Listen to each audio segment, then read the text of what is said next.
Hey everyone, I'm working to hit 1,000 subscribers and I need your help to get there. If you enjoy this content, please hit that subscribe button right now.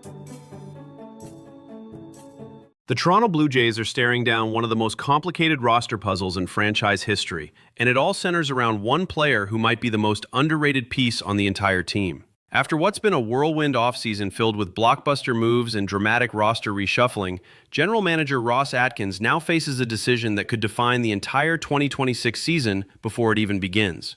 And here's the kicker. This isn't about a superstar demanding a trade or a veteran refusing to accept a reduced role. No, this is about Davis Schneider, a player whose future with the organization has suddenly become one of the biggest question marks heading into spring training. The problem isn't that Schneider can't play. It's that the Blue Jays have too many players who can.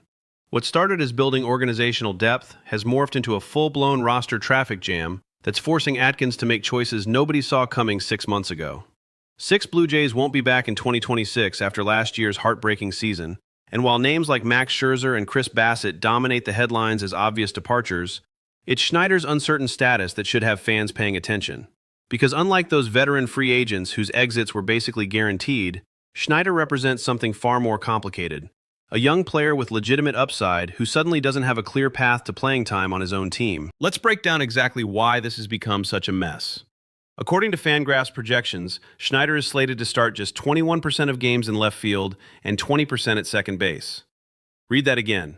A player who finished last season with nearly an 800 OPS is projected to be a part-time player at 2 different positions. That's not a depth piece. That's a legitimate major league contributor being squeezed out by sheer numbers. The outfield situation is where things get truly absurd. Anthony Santander is expected to handle left field duties most nights, which makes sense given his switch hitting ability and proven track record. Nathan Lucius has also established himself as a very capable major league hitter.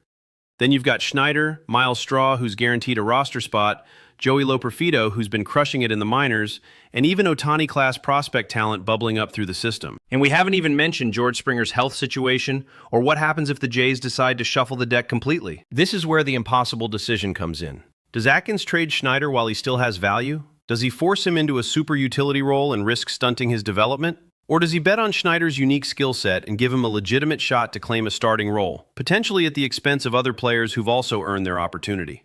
There's no clean answer here, and that's what makes this so fascinating.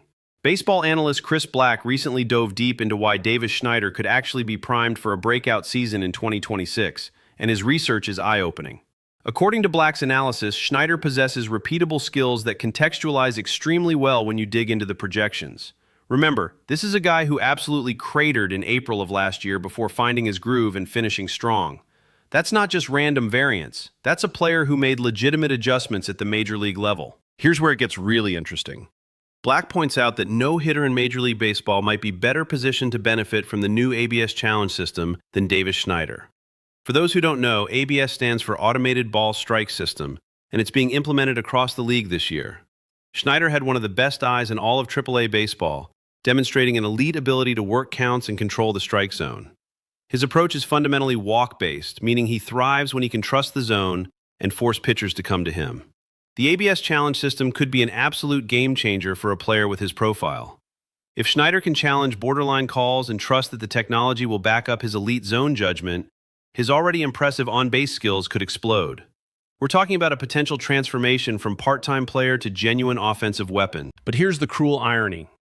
Even if everything breaks right for Schneider, even if the ABS system unlocks another level in his game, even if he comes into spring training absolutely raking, there still might not be enough at-bats to go around. The positional logjam is that severe. Let's look at second base, which seemed like his most natural fit. Sure, Schneider could slide in as the backup second baseman, getting spot starts against lefties since he bats right-handed. Sounds perfect, right? Except Ernie Clement also crushes lefties, and you're probably not going to play Schneider much against righties anyway, given the matchup data.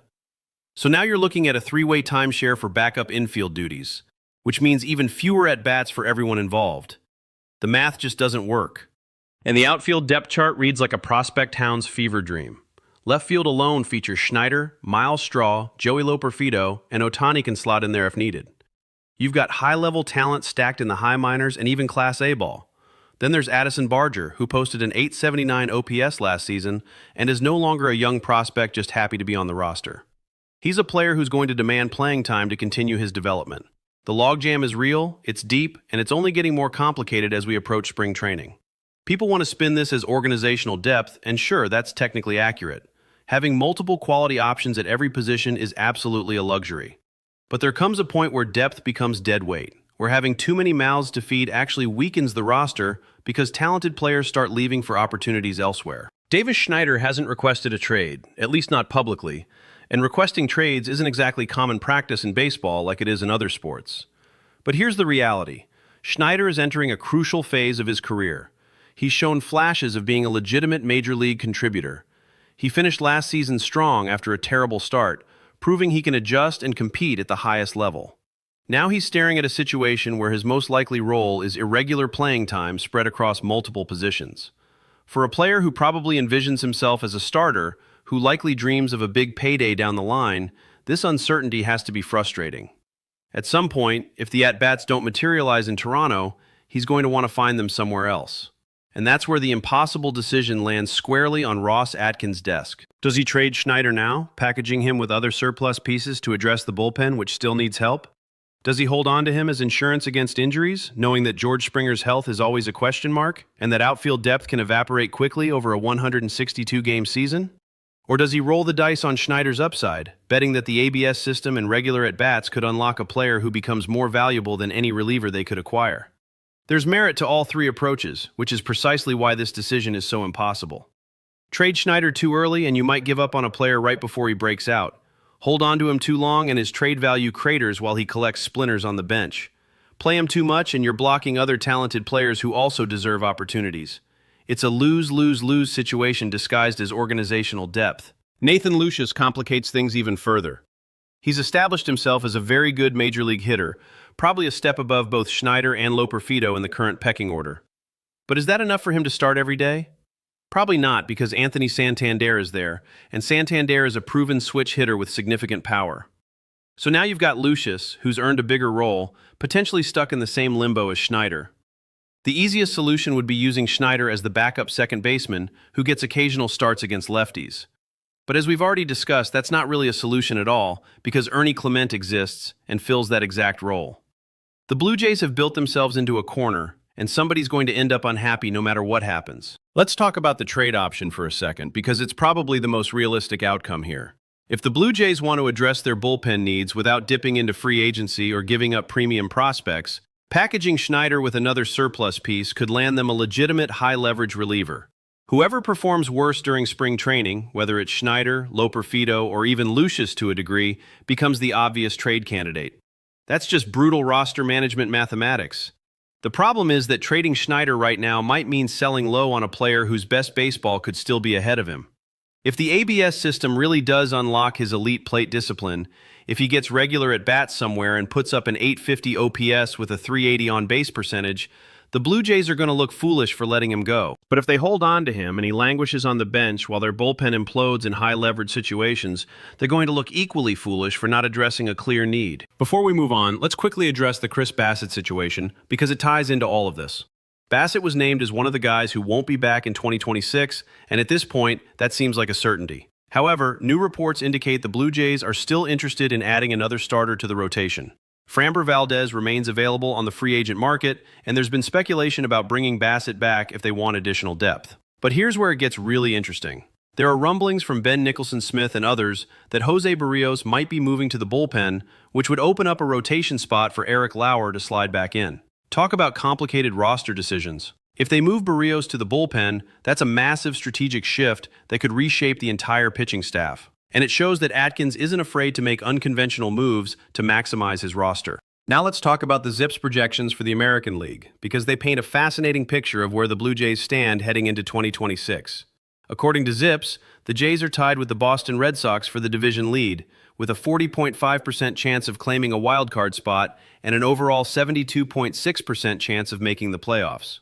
That's actually pretty encouraging given the uncertainty surrounding the roster. But here's the sobering part. They have just a 4.8% chance of winning the World Series, which is the lowest among the major contenders outside of Tampa Bay. So the projections like the Jays to make noise, maybe even win the AL East, but they don't see them as true championship contenders.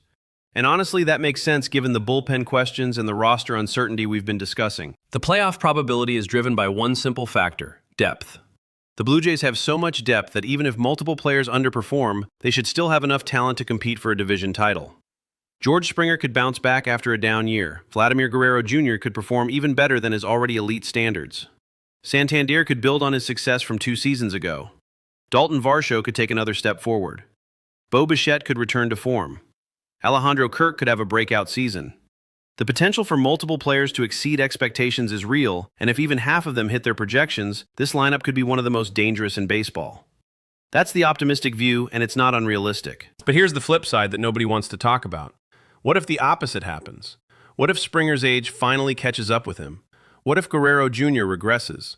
What if the bullpen depth never materializes, and they're forced to ride the same tired arms into October? Depth only matters if it's actually deployed effectively, and right now the Blue Jays have so many moving parts that it's genuinely unclear how Atkins plans to piece this puzzle together. Davis Schneider is just one example of the roster chaos, but he's a perfect microcosm of the larger issue. When you have this many quality players fighting for limited at-bats, somebody's going to get squeezed out. And historically, teams that can't figure out how to manage internal competition end up underperforming because chemistry erodes and players get frustrated. The Zips projections give the Blue Jays the highest chance of any team to win the AL East, which is a testament to the talent on this roster.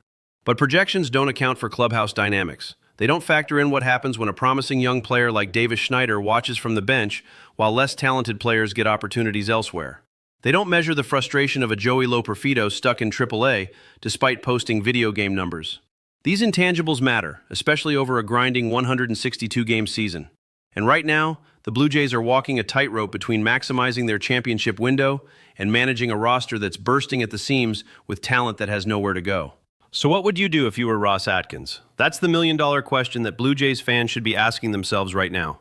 Do you trade Davis Schneider before spring training and address the bullpen, knowing you might be giving up on a player right before he breaks out? Do you ride into the season with the current roster construction and let playing time sort itself out through performance and injuries? Do you make a bold move like shifting Barrios to the bullpen and completely restructuring your pitching staff? There are no easy answers, and that's what makes this upcoming season so compelling. This isn't just about whether the Blue Jays can win the AL East. It's about whether Ross Atkins can navigate impossible roster decisions without derailing a championship window that might be closing faster than anyone wants to admit. One thing is certain: Davis Schneider's future with the Toronto Blue Jays hangs in the balance, and the decision Atkins makes in the coming weeks could define this entire season. Will Schneider get his chance to prove the doubters wrong and become the player Chris Black believes he can be? Will he be traded to clear roster space and address other needs? Or will he become another cautionary tale of organizational depth gone wrong? A talented player whose career stalled because his team had too many options. We're about to find out, and it's going to be fascinating to watch. The Blue Jays are forced into an impossible decision, and Davis Schneider is at the center of it all. Spring training can't get here fast enough, because until we see how Atkins actually deploys this roster, everything is just speculation and projection. But one thing is clear: somebody's going to be unhappy when the dust settles, and it might just be one of the most talented rosters the Blue Jays have assembled in years. The irony is almost too perfect. So what do you think? Should the Blue Jays trade Davis Schneider and cash in on his value while they can? Should they bet on his upside and give him a legitimate shot to start? Or should they hold on to the depth and let the season play out, trusting that injuries and performance will sort everything out naturally? Drop your thoughts in the comments below, because this is genuinely one of the most interesting roster situations in baseball right now. And if you enjoyed this deep dive into the Blue Jays' impossible roster decisions, make sure you smash that like button, subscribe to the channel for more baseball analysis, and hit the notification bell so you never miss an update. The 2026 season is shaping up to be absolutely wild, and we're going to be here breaking down every twist and turn as the Blue Jays navigate their championship window. Thanks for watching, and we'll see you in the next one. Hey everyone, I'm working to hit 1,000 subscribers, and I need your help to get there. If you enjoy this content, please hit that subscribe button right now.